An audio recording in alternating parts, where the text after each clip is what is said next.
Hello hello mike test. કૃપા કરીને બધા શાંતિ જાળવો. જાહેરાત બીજી વાર કરવામાં નહીં આવે.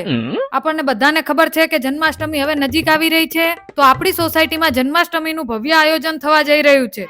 તો કૃપા કરીને બધા જ એમાં સાથ સહકાર આપશો એવી મારી આશા છે. અને આ ફંક્શન માટે કોઈ ફરજિયાત ફાળો લેવામાં આવશે નહીં. સ્વૈચ્છિક જેની ઈચ્છા હોય એ આપી શકે છે. બાળકો ત્યાં બેસી જાઓ. જન્માષ્ટમીના દિવસે મટકી ફોડનું આયોજન રાખેલું છે, જેમાં સોસાયટીના દરેક બાળકોએ ભાગ લીધો છે અને આપણે એમને પ્રોત્સાહિત પણ કરશું. મહેરબાની કરીને અમુક લોકો વિરોધ ના કરો. સલાહ નથી જોઈતી, સહકાર આપો. આ મિનકીન ઉઠાઈને બહાર મૂક્યાઓને મીટિંગમાં શાંતિ રાખતી એ નથી ને લોકોને ભડકાવે. તમે કહો ત્યારે કૃષ્ણ જન્મ ના થાય. 12 વાગે કૃષ્ણ જન્મ થશે મીનાબેન. આ મિનકી રહી ને બધાને વિરોધ કરે. વાઇસ ચેરમેન ને કહો 2 શબ્દ કે, મારું તો એ નહીં સાંભળે. શાંતિ રાખો મીનાબેન. હવે જો એ કઈ બોલી ને તો હું ચેરમેન પદમાંથી રાજીનામું આપી દઈશ.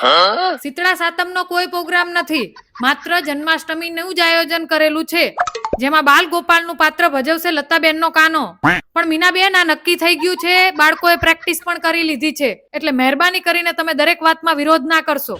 તમે બધાએ મીટિંગમાં ખૂબ સાથ સહકાર આપ્યો એ બદલ ખૂબ ખૂબ આભાર. મિનકી સિવાય